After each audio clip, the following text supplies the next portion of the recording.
Hello everyone, जय हिंद। स्वागत है आपका अपना यूट्यूब चैनल एजुकेशन व्यू में। आज हम लेकर आए हैं बिहार दरोगा प्रारंभिक परीक्षा 2021 प्रैक्टिस सेट संख्या 10। इससे पहले वाला प्रैक्टिस सेट अगर आपने नहीं देखा है तो उसे भी देख लें। सभी वीडियो का लिंक नीचे डिस्क्रिप्शन में दिया हुआ है। बिहार दरोगा से जुड़ी तमाम नोटिफिकेशन के लिए आप मेरे चैनल को सब्सक्राइब कर दें और हाँ दोस्तों, साथ में बेल आइकन बटन को भी प्रेस कर दें जिससे कि नोटिफिकेशन सबसे पहले आप तक पहुँचे। और इस वीडियो के पीडीएफ का लिंक मेरे टेलीग्राम चैनल पर दिया गया हुआ है, जिसका लिंक नीचे डिस्क्रिप्शन में दिया हुआ है। आप वहां से जाकर डाउनलोड करके देख सकते हैं। तो आइए दोस्तों, बिना देरी किए हुए करते हैं शुरुआत आज के पहले क्वेश्चन से। आज का पहला क्वेश्चन कहता है, निम्नलिखित में से कौन अवध का अंतिम नवाब था? तो फ्रेंड, अवध का अंतिम नवाब कौन था? तो इसका राइट आंसर हो जाएगा वाजिद अली शाह। अवध का अंतिम नवाब वाजिद अली शाह बना था। इसी के शासनकाल में अवध पर कुशासन का इल्ज़ाम लगाकर अंग्रेजों ने 1856 ईस्वी में अवध को अपने साम्राज्य में मिला लिया था। तो इसका राइट आंसर हो जाएगा वाजिद अली शाह। नेक्स्ट बात करते हैं फ्रेंड, पूर्ण स्वाधीनता का प्रस्ताव कांग्रेस के किस अधिवेशन में पारित किया गया था? तो ये पारित किया गया था लाहौर अधिवेशन में। इसका राइट आंसर हो जाएगा लाहौर अधिवेशन में। पूर्ण स्वाधीनता का प्रस्ताव कांग्रेस के लाहौर अधिवेशन में 1929 ईस्वी में, याद रखिएगा, लाहौर का जो अधिवेशन हुआ था वो 1929 ईस्वी में पारित किया गया था। और इस अधिवेशन की अध्यक्षता जवाहरलाल नेहरू जी ने की थी। तो इसका राइट आंसर हो जाएगा लाहौर अधिवेशन। नेक्स्ट है फ्रेंड, बंगाल विभाजन की घोषणा के बाद किसके नेतृत्व में मुसलमानों का एक शिष्टमंडल वायसराय लॉर्ड मिंटो से मिला था? तो इसका राइट आंसर हो जाएगा ऑप्शन नंबर सी, आगा खान। बंगाल विभाजन की घोषणा के बाद 1 अक्टूबर 1906 ईस्वी को मुसलमानों का एक शिष्टमंडल आगा खां के नेतृत्व में वायसराय लॉर्ड मिंटो से शिमला में मिला था। तो इसका राइट आंसर हो जाएगा आगा खां। नेक्स्ट बात करते हैं, हिंदुस्तान सोशलिस्ट रिपब्लिकन एसोसिएशन का गठन किस वर्ष किया गया था? तो ये किया गया था फ्रेंड 1928 ईस्वी में। इसका राइट आंसर हो जाएगा 1928 ईस्वी में। हिंदुस्तान सोशलिस्ट रिपब्लिकेशन एसोसिएशन की स्थापना दिल्ली में 1928 ईस्वी में फिरोज शाह कोटला मैदान में की गई थी। इस संगठन के संस्थापक भगत सिंह, सुखदेव एवं चंद्रशेखर आज़ाद थे। नेक्स्ट बात करते हैं, निम्नलिखित में से किस योजना को डिकी वर्ल्ड प्लान के नाम से भी जाना जाता है? तो इसका राइट आंसर हो जाएगा माउंटबेटन योजना को। माउंटबेटन योजना को डिकी वर्ल्ड योजना के उपनाम से भी जाना जाता है। लॉर्ड माउंटबेटन भारत के अंतिम गवर्नर जनरल थे। याद रखने वाली बात है कि लॉर्ड माउंटबेटन भारत के अंतिम गवर्नर जनरल थे। माउंटबेटन योजना का गठन जो हुआ था वो 3 अक्टूबर 1947 ईस्वी को हुआ था। याद रखिएगा, माउंटबेटन योजना का गठन 3 जून 1947 ईस्वी को किया गया था। नेक्स्ट बात करते हैं, भारत में प्रकाशित समाचार पत्र बम्बई दर्पण के संस्थापक कौन थे? तो बम्बई दर्पण के संस्थापक थे, इसका राइट आंसर हो जाएगा बाल शास्त्री जाम्बेकर। बम्बई दर्पण समाचार पत्र के संस्थापक बाल शास्त्री जाम्बेकर थे। इस समाचार पत्र का जो प्रकाशन हुआ था वो 1832 ईस्वी में बम्बई में मराठी भाषा में किया गया था। नेक्स्ट बात करते हैं, प्रथम 3 आश्रम का उल्लेख किस उपनिषद में है? तो प्रथम 3 उपनिषद का जो उल्लेख किया है वो है जीवन के प्रथम 3 आश्रय। पहला होता है बाल, गृहस्थ और वानप्रस्थ का उल्लेख छांदोग्योपनिषद से। तो इसका राइट आंसर हो जाएगा छांदोग्योपनिषद से प्राप्त होता है। जबकि चारों आश्रम का जो उल्लेख है वो जावालोपनिषद से प्राप्त हुआ है। इसका राइट आंसर हो जाएगा प्रथम 3 का छांदोयोग उपनिषद से।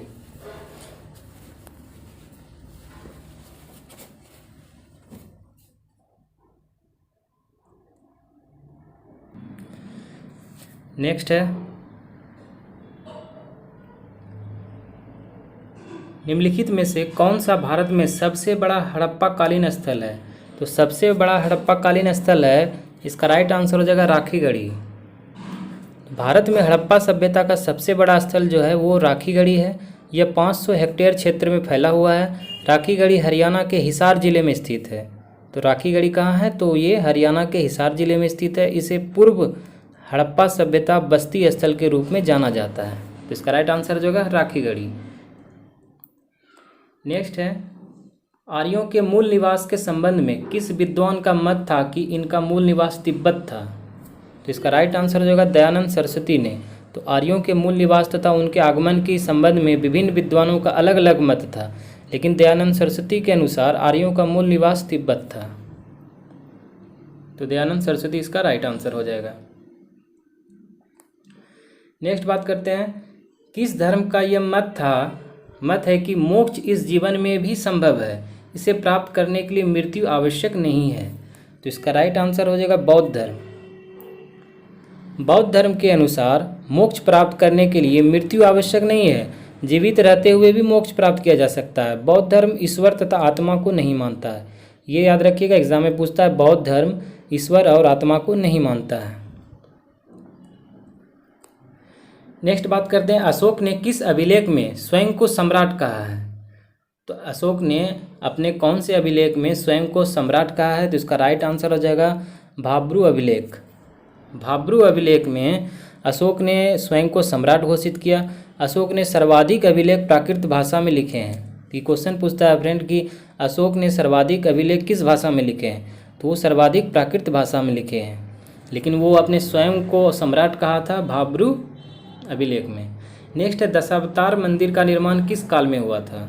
तो दशावतार मंदिर का निर्माण जो है वो गुप्त काल में हुआ था।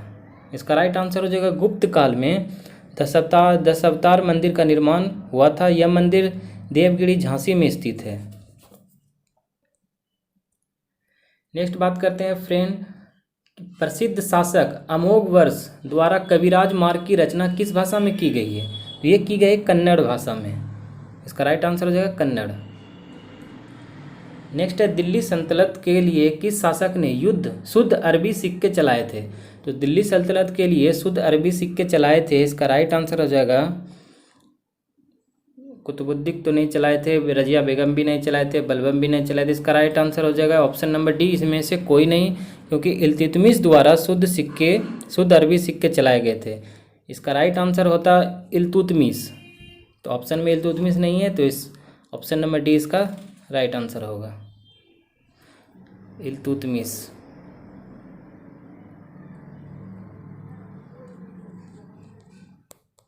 नेक्स्ट बात करते हैं फ्रेंड, निम्नलिखित में से किसने महाद्वीपीय विस्थापन का सिद्धांत दिया था?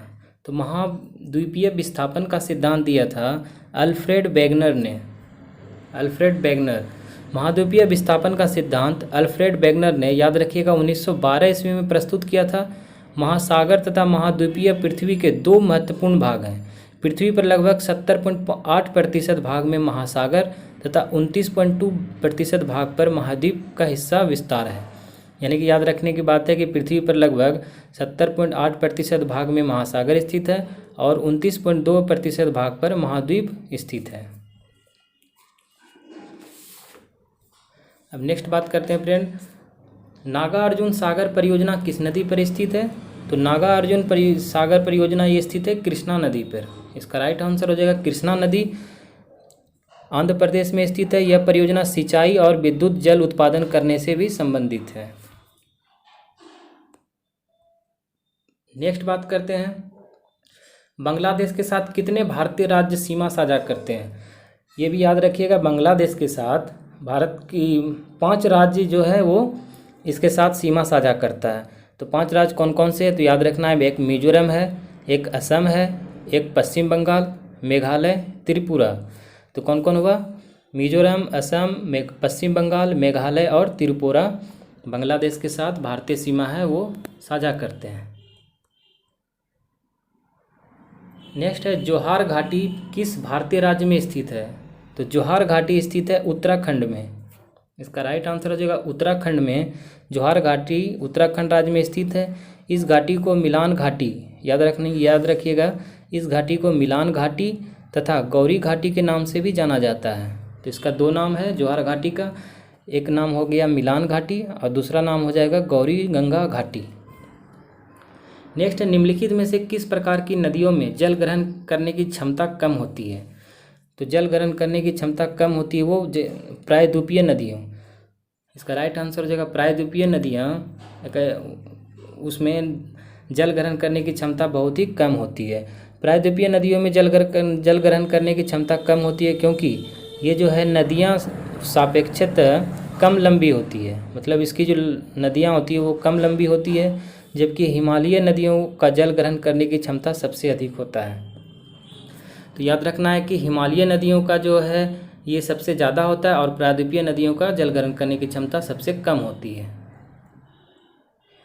नेक्स्ट बात करते हैं, भारत में किस प्रकार के मृदा का सर्वाधिक उपयोग ईंट निर्माण में किया जाता है। तो याद रखिएगा, ईंट निर्माण में सबसे ज़्यादा लेटेराइट मिट्टी का प्रयोग किया जाता है। भारत में ईंट का निर्माण में सर्वाधिक मात्रा में लेटेराइट मिट्टी का प्रयोग किया जाता है। ICAR के रिपोर्ट के अनुसार देश में ईंटों के निर्माण में लगभग 40% जो इसी मिट्टी का प्रयोग किया जाता है। लेटेराइट मिट्टी सर्वाधिक प्रयोग किया जाता है ईंट बनाने में। नेक्स्ट है, ग्रेट हिमालयन नेशनल पार्क किस राज्य में स्थित है। तो ग्रेट हिमालयन नेशनल पार्क स्थित है वो हिमाचल प्रदेश में। इसका राइट आंसर हो जाएगा हिमाचल प्रदेश में ग्रेट हिमालयन पार्क स्थित है, कुल्लू क्षेत्र में स्थित है। हिमाचल प्रदेश के कुल्लू क्षेत्र में स्थित है। इस पार्क में भालू, हिम तेंदुआ आदि पाए जाते हैं। इस नेशनल पार्क को वर्ष 2014 में वर्ल्ड हेरिटेज साइट की सूची में भी शामिल किया गया।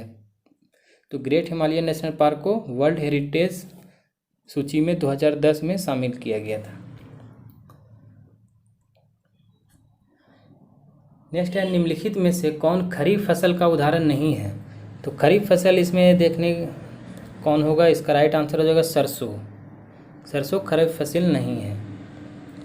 खरीफ फसल के कुछ जैसे उदाहरण के तौर पर लेते हैं तो चावल खरीफ फसल होते हैं, कपास खरीफ फसल, बाजरा खरीफ फसल, मक्का, ज्वार, अरहर ये खरीफ फसल होते हैं। और रबी फसल की बात करें तो जैसे गेहूँ, चना, सरसों, जौ ये सब रबी फसल होते हैं। इसका राइट आंसर हो जाएगा सरसों।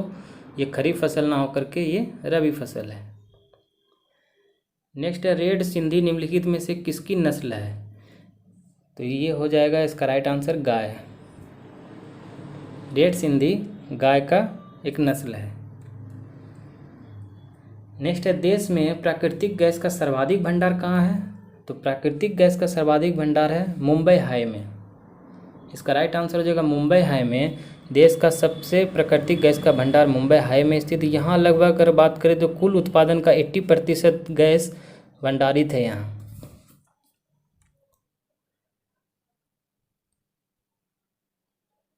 नेक्स्ट है फ्रेंड, कोल इंडिया लिमिटेड की स्थापना किस वर्ष की गई। तो कोल इंडिया लिमिटेड की स्थापना की गई, इसका राइट आंसर हो जाएगा 1975 ईस्वी में। 1975 ईस्वी में कोल इंडिया लिमिटेड की स्थापना की गई है और इसका मुख्यालय याद रखिए नई दिल्ली में स्थित है तथा इसे वर्ष 2011 में महारत्न का दर्जा दिया गया है। यानी कि ये जो कंपनी है वो उसको महारत्न का दर्जा दिया गया है वर्ष 2011 में। नेक्स्ट है, केंद्र राज्य संबंधों पर गठित पुंछी आयोग का गठन किस वर्ष किया गया। तो ये गठन किया गया 2007 ईस्वी में। पुंछी आयोग का गठन 2007 ईस्वी में किया गया था। इस आयोग ने अपनी रिपोर्ट 2010 में प्रस्तुत किया। केंद्र राज्य संबंधों पर जैसे याद रखिएगा कि प्रशासनिक सुधार आयोग 1969 ईस्वी में, राजमन्नार आयोग ये भी 1969 ईस्वी में और सरकारिया आयोग जो हुआ था वो 1983 ईस्वी में हुआ था। नेक्स्ट बात करते हैं, भारतीय संविधान के किस अनुच्छेद के तहत राष्ट्रपति राज्यपाल की नियुक्ति करता है। ये बहुत इंपॉर्टेंट क्वेश्चन बन जाता है एग्जाम के दृष्टिकोण से कि भारतीय संविधान का किस अनुच्छेद के तहत राष्ट्रपति राज्यपाल की नियुक्ति करता है। इसका राइट आंसर हो जाएगा अनुच्छेद 155 के तहत। अनुच्छेद 155 के अनुसार राज्यपाल की नियुक्ति राष्ट्रपति करता है और राज्यपाल के अनुच्छेद 159 के अनुसार शपथ ग्रहण करता है। राज्यपाल किसी भी राज्य में कार्यकाल पालिका का प्रधान होता है। नेक्स्ट बात करते हैं, दोनों सदनों की संयुक्त बैठक की अध्यक्षता निम्नलिखित में से कौन करता है। ये भी इम्पोर्टेंट क्वेश्चन बन जाता है कि दोनों सदनों की संयुक्त बैठक की अध्यक्षता कौन करता है। तो ये करता है लोकसभा अध्यक्ष। इसका राइट आंसर जो है लोकसभा अध्यक्ष। लोकसभा अध्यक्ष जो है वो लोकसभा तथा राज्यसभा की संयुक्त बैठक की अध्यक्षता करता है लोकसभा अध्यक्ष संविधान के अनुच्छेद 118 के 4 के अनुसार करता है। इसका याद रखिएगा, अनुच्छेद भी 118 का 4। भारतीय संसद के इतिहास में अभी तक कुल 3 बार संयुक्त बैठक बुलाई गई है। नेक्स्ट बात करते हैं, संसद के सत्रारंभ होने के बाद राष्ट्रपति द्वारा जारी अध्यादेश कितने समय के भीतर दोनों सदनों द्वारा अनिवार्य रूप से पारित किया जाना चाहिए? तो इसका राइट आंसर हो जाएगा 6 सप्ताह। 6 सप्ताह के अंदर राष्ट्रपति संविधान के अनुच्छेद 123 के अंतर्गत अध्यादेश जारी करता है। याद रखिएगा, राष्ट्रपति संविधान के अनुच्छेद 123 के अंतर्गत अध्यादेश जारी करता है। संसद के पुनः सत्रारंभ पर यह अध्यादेश 6 सप्ताह के अंदर दोनों सदनों द्वारा पारित हो जाना चाहिए, अन्यथा यह अध्यादेश समाप्त समझा जाता है। नेक्स्ट बात करते हैं, सरकार के संघीय व्यवस्था भारतीय संविधान में किस देश के संविधान से लिया गया है? तो ये याद रखिएगा, कनाडा से लिया गया है। इसका राइट आंसर हो जाएगा कनाडा। नेक्स्ट है, किस अधिनियम के अंतर्गत भारत में अप्रत्यक्ष चुनाव प्रणाली की शुरुआत की गई है? ये भी इंपॉर्टेंट क्वेश्चन बनता है। इसका राइट आंसर हो जाएगा भारत परिषद अधिनियम 1892, ऑप्शन नंबर सी। भारतीय परिषद अधिनियम 1892 के अनुसार भारत में अप्रत्यक्ष चुनाव प्रणाली की शुरुआत की गई थी। इसी अधिनियम के अंतर्गत वार्षिक बजट पर विचार विमर्श करने की तथा प्रश्न पूछने की भी शक्ति दी गई थी। नेक्स्ट बात करते हैं फ्रेंड कि संविधान सभा द्वारा गठित संचालन समिति के अध्यक्ष कौन थे? ये भी इंपॉर्टेंट क्वेश्चन है कि संचालन समिति के अध्यक्ष कौन थे? तो संविधान सभा द्वारा गठित संचालन समिति के अध्यक्ष डॉक्टर राजेंद्र प्रसाद थे। इसका राइट आंसर हो जाएगा डॉक्टर राजेंद्र प्रसाद थे। और भारतीय संविधान की स्थापना याद रखिएगा 9 दिसंबर 1946 ईस्वी को किया गया था। संविधान सभा द्वारा गठित कुछ प्रमुख आपको बताते हैं कि जो कि नियम समिति का जो अध्यक्ष था वो डॉक्टर राजेंद्र प्रसाद थे। संचालन समिति के अध्यक्ष जो थे वो भी राजेंद्र प्रसाद जी थे। प्रारूप समिति के अध्यक्ष डॉक्टर भीमराव अम्बेडकर और संघ संविधान समिति के अध्यक्ष जवाहरलाल नेहरू थे। तो ये चारों याद रखिएगा।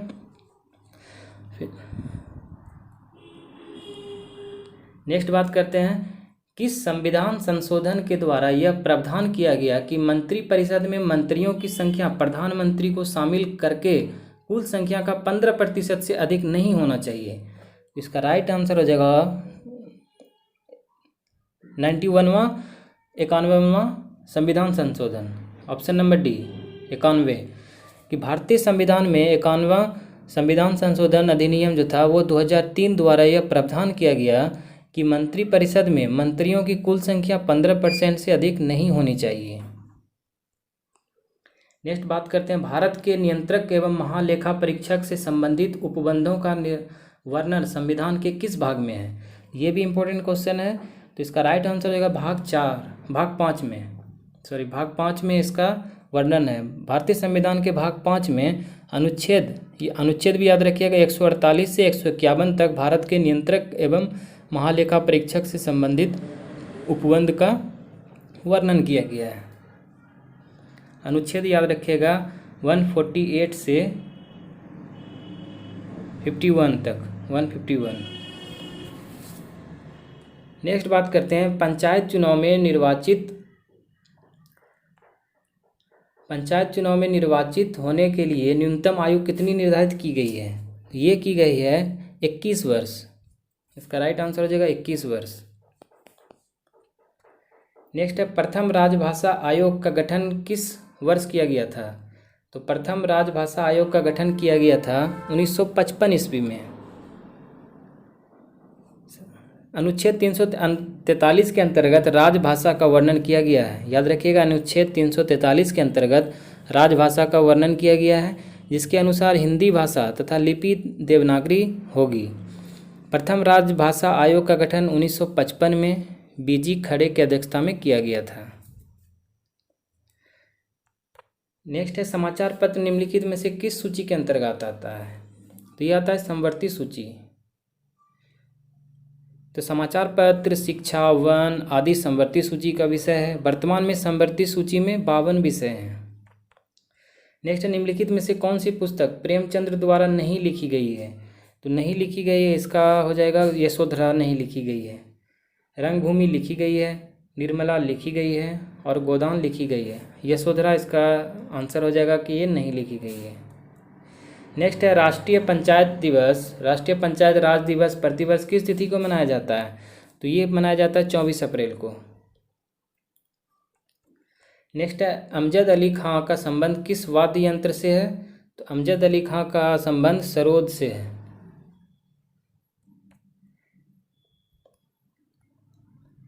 नेक्स्ट है ग्रे बुक किस देश के सरकारी रिपोर्ट प्रकाशन दस्तावेज है? ग्रे बुक जो है वो किस देश का मतलब सरकारी रिपोर्ट या उसको फिर प्रकाशन दस्तावेज कह सकते हैं क्या?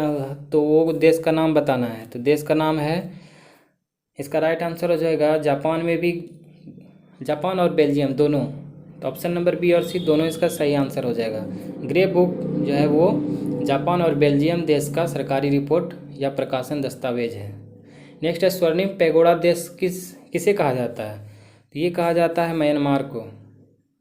म्यांमार को स्वर्णिम पैगोडा कहा जाता है। नेक्स्ट है भारतीय वन प्रबंधन संस्थान का मुख्यालय कहाँ स्थित है? तो ये स्थित है फ्रेंड भोपाल में। इसका राइट आंसर हो जाएगा भोपाल। नेक्स्ट है नई विज्ञान एवं प्रौद्योगिकी नीति को किस वर्ष लागू किया गया? ये किया गया 2003 को। नेक्स्ट है अंतर्राष्ट्रीय आपराधिक पुलिस संगठन इंटरपोल का गठन किया गया कब? ये भी याद रखिएगा, इंटरपोल का गठन किया गया था 1923 ईस्वी में। अंतर्राष्ट्रीय आपराधिक पुलिस संगठन इंटरपोल का मुख्यालय भी याद रखिएगा लियोन्स फ्रांस में है तथा इसकी स्थापना 1923 ईस्वी में की गई। नेक्स्ट है 6 प्रमुख बैंकों का राष्ट्रीयकरण किस पंचवर्षीय योजना के दौरान किया गया था? तो ये किया गया था 6ठी पंचवर्षीय योजना के दौरान।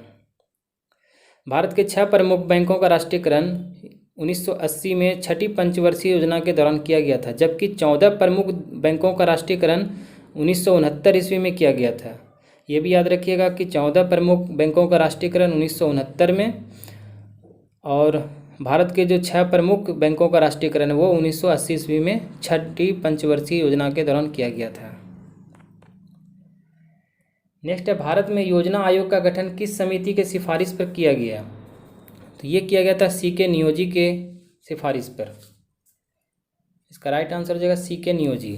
भारत में योजना आयोग का जो गठन है वो सीके नियोगी समिति के सिफारिश पर 15 मार्च 1950 ईस्वी को किया गया था। वर्तमान में इस आयोग के स्थान पर नीति आयोग का गठन किया गया है जो वर्ष 2015 से अभी तक कार्यरत है। नेक्स्ट बात करते हैं निम्नलिखित में से कौन अप्रत्यक्ष कर के उदाहरण है? तो अप्रत्यक्ष कर में आते हैं सेवा आते हैं, सीमा आते हैं और बिक्री कर। तो इसका राइट आंसर हो जाएगा उपयुक्त सभी।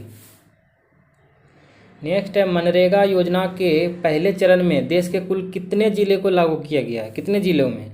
तो इसका राइट आंसर हो जाएगा 200 जिलों में। मनरेगा योजना की शुरुआत जो है याद रखिएगा 2006 ईस्वी में हुआ था। 2006 ईस्वी में मनरेगा योजना की शुरुआत किया गया था। इससे पहले नरेगा के नाम से जाना जाता था। वर्ष 2009 में इसका नाम मनरेगा पड़ा। इस योजना से को पहले चरण में देश में कुल 200 जिले में लागू किया गया।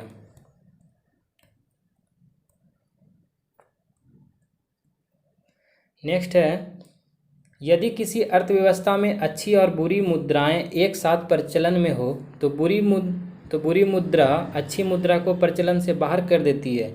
यह किसके नियम का है? तो यह है ग्रेसम के नियम। ग्रेसम का नियम कहता है यदि किसी अर्थव्यवस्था में अच्छी और बुरी मुद्राएं एक साथ चल रही हो, एक साथ प्रचलन में हो, तो बुरी मुद्रा अच्छी मुद्रा को प्रचलन से बाहर कर देती है। नेक्स्ट बात करते हैं पर्यावरण से संबंधित प्रसिद्ध मॉन्ट्रियल समझौता किस वर्ष किया गया? ये किया गया 1987 ईस्वी में। नेक्स्ट है निम्नलिखित में से कौन ग्रीन हाउस गैस का उदाहरण नहीं है? ये याद रखिए carbon monoxide green house gas का उदाहरण नहीं है। Methane, carbon dioxide, chlorofluorocarbon, nitrous oxide ये सभी ग्रीन हाउस गैस के उदाहरण हैं, जबकि carbon monoxide green house gas का उदाहरण नहीं है। नेक्स्ट है जैवमंडलीय सुरक्षित क्षेत्र सिमलीपाल किस राज्य में है? तो ये सिमलीपाल उड़ीसा में है। इसका राइट आंसर हो जाएगा उड़ीसा। अब आपको हम उड़ीसा में स्थित कुछ जैवमंडलीय क्षेत्र का बताते हैं। प्रमुख जैवमंडलीय क्षेत्र बता रहे हैं। नीलगिरी तमिलनाडु में है, नंदा देवी उत्तराखंड में है, मानस याद रखिएगा असम में है, और सुंदरवन पश्चिम बंगाल में स्थित है। नेक्स्ट है निम्न में से कौन दुर्लभ जातियां रेयर स्पेसीज के उदाहरण हैं? तो इसका राइट आंसर हो जाएगा हिम चीता। दुर्लभ जातियों की संख्या विश्व में सबसे कम है। ये जातियां कुछ ही भौगोलिक क्षेत्रों तथा सीमित रह गई है। हिम चीता तथा शुतुरमुर्ग आदि इसके उदाहरण हैं। नेक्स्ट है राष्ट्रीय सुदूर संवेदन एजेंसी का मुख्यालय कहाँ है? तो इसका मुख्यालय हैदराबाद में, और इसकी स्थापना याद रखिएगा 1974 ईस्वी में हुआ था। 1974 ईस्वी में हैदराबाद में राष्ट्रीय सुदूर संवेदन एजेंसी का मुख्यालय है। नेक्स्ट है कोणीय संवेग की बीमा निम्नलिखित में से क्या है? तो कोणीय संवेग के बीमा हो जाएगा Aml2T-1, Aml2T-1। नेक्स्ट है निम्नलिखित में से कौन एक सदिश राशि नहीं है? तो इसका सदिश राशि नहीं है, इस विद्युत धारिता इसमें हो जाएगा सदिश राशि नहीं है। नेक्स्ट है यदि पृथ्वी की वर्तमान घूर्णन गति बढ़ा दी जाए तो विषुवत रेखा पर गुरुत्वीय त्वरण का मान क्या हो जाएगा? ये हो जाएगा घट जाएगा। इसका राइट आंसर हो जाएगा घट जाएगा। नेक्स्ट है प्रकाश के एक माध्यम से दूसरे माध्यम में जाने पर निम्न में से क्या नहीं बनता है? तो एक माध्यम से दूसरे माध्यम में जाने पर आवर्ती नहीं बदलता है। इसका राइट आंसर हो जाएगा आवर्ती नहीं बदलता है। नेक्स्ट है डूबते हुए सूर्य का लाल दिखाई देना प्रकाश के किस परिघटना से संबंधित है? तो ये होता है फ्रेंड प्रकीर्णन के कारण। ये याद रखिएगा, प्रकाश के प्रकीर्णन के कारण डूबता हुआ सूर्य लाल दिखाई देता है, जबकि श्वेत प्रकाश किसी माध्यम से होकर गुजरते हैं तो माध्यम में उपस्थित धूल कण आदि से टकराकर चारों तरफ बिखर जाती है, जिसे प्रकाश का प्रकीर्णन कहा जाता है। नेक्स्ट बात करते हैं हीरा में कौन सा प्रसंस्करण पाया जाता है? तो ये पाया जाता है sp3। sp3 हीरा में पाया जाता है और sp2 ग्रेफाइट में पाया जाता है। इसका याद रखिएगा ग्रेफाइट। नेक्स्ट है निम्न में से किसका उपयोग खाना बनाने वाले बर्तनों में ना चिपकने वाली परत चढ़ाने में किया जाता है? तो याद रखिएगा इसका आंसर हो जाएगा टेफ्लॉन। टेफ्लॉन का उपयोग जो है वो खाना बनाने वाली बर्तनों में ना चिपकने वाली परत चढ़ाने में किया जाता है। यह एक थर्मोप्लास्टिक है। नेक्स्ट है निम्नलिखित में से किसके कारण कांच का रंग लाल हो जाता है? तो कांच का कारण लाल होने का कारण है मैग्नीज ऑक्साइड। मैग्नीज ऑक्साइड मिला देने से कांच का रंग लाल हो जाता है। कांच में कोबाल्ट ऑक्साइड मिला देने से कांच का रंग गहरा नीला एवं कांच में फेरस ऑक्साइड या क्रोमिक ऑक्साइड मिला देने से कांच का रंग हरा हो जाता है। नेक्स्ट है लोहे का सबसे शुद्धतम रूप क्या है, कौन सा है? तो ये पिटवा लोहा होता है। इसका राइट आंसर हो जाएगा पिटवा लोहा सबसे शुद्धतम होता है, क्योंकि पिटवा लोहे में कार्बन की मात्रा 0.12 से 0.25% के बीच होती है। नेक्स्ट बात करते हैं चिली सॉल्ट पीटर का रासायनिक रूप क्या है? इसका राइट आंसर हो जाएगा NaNO3। नेक्स्ट है अमरबेल निम्नलिखित में से किसका उदाहरण है?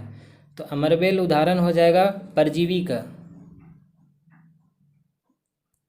नेक्स्ट है पादपों में जल का परिवहन होता है, तो इसका राइट आंसर हो जाएगा जाइलम के द्वारा। पादपों में जल का जो परिवहन होता है वो जाइलम के द्वारा होता है।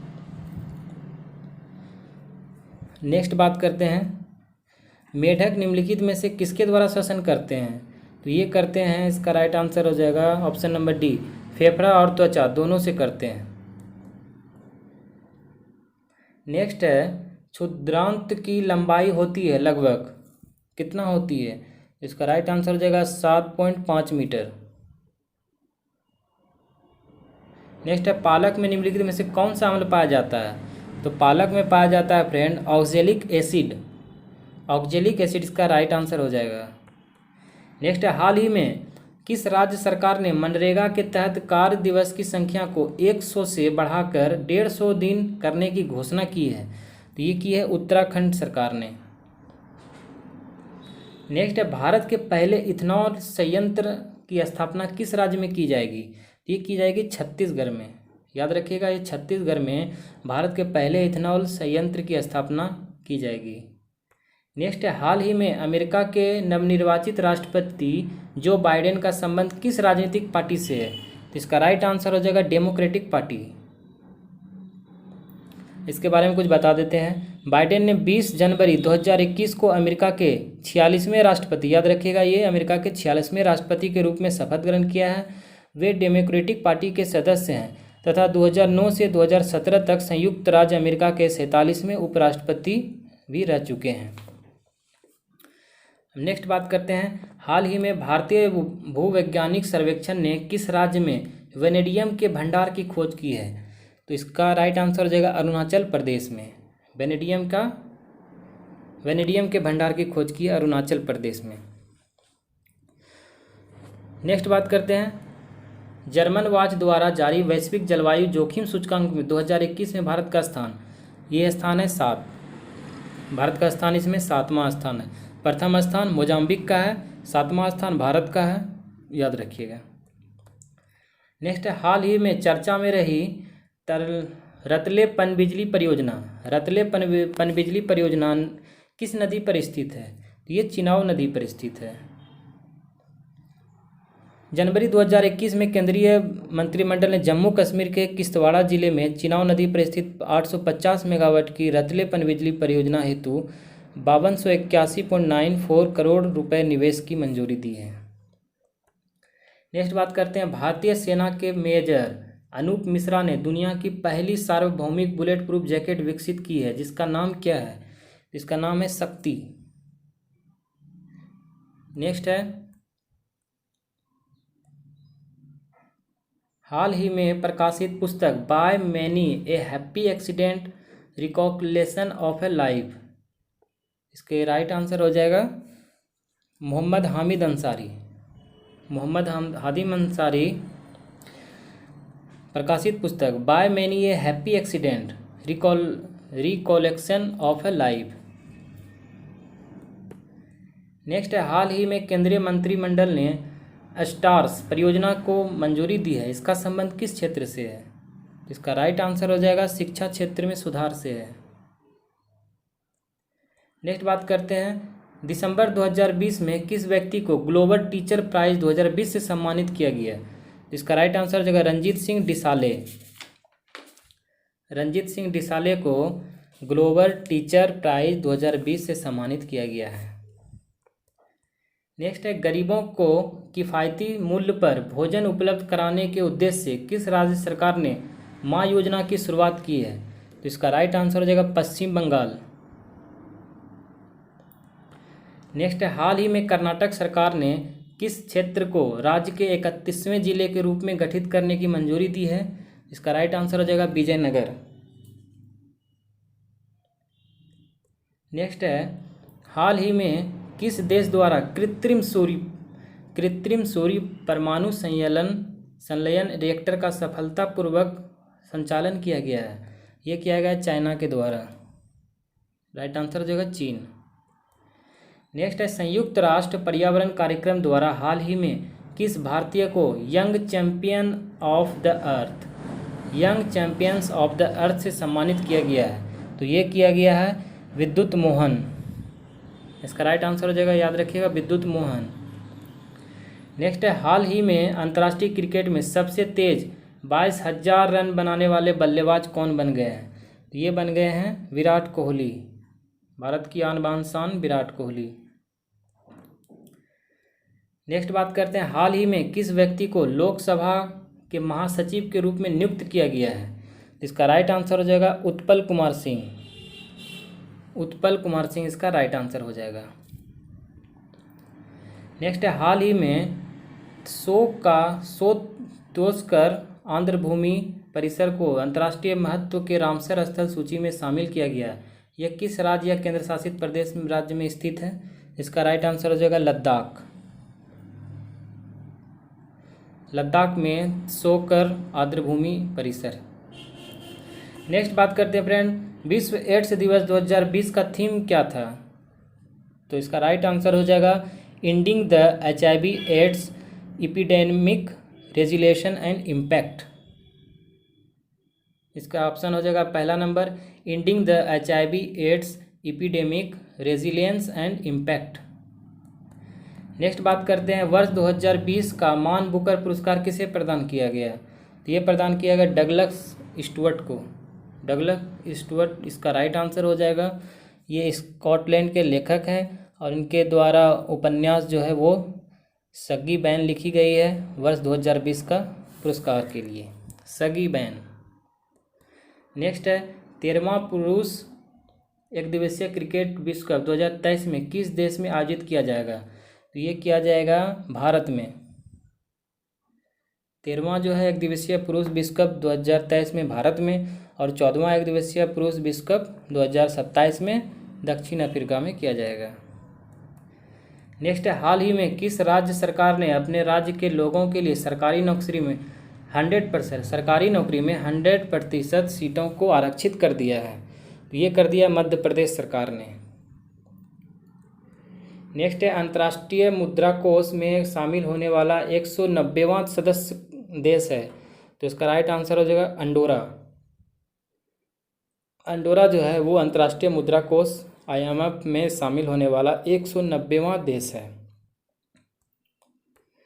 नेक्स्ट बात करते हैं, जैव विविधता संरक्षण पर ध्यान केंद्रित करने हेतु चौथा वन प्लेनेट सम्मेलन का आयोजन किस देश द्वारा किया गया है? ये किया गया है फ्रांस के द्वारा। इसका राइट आंसर हो जाएगा फ्रांस।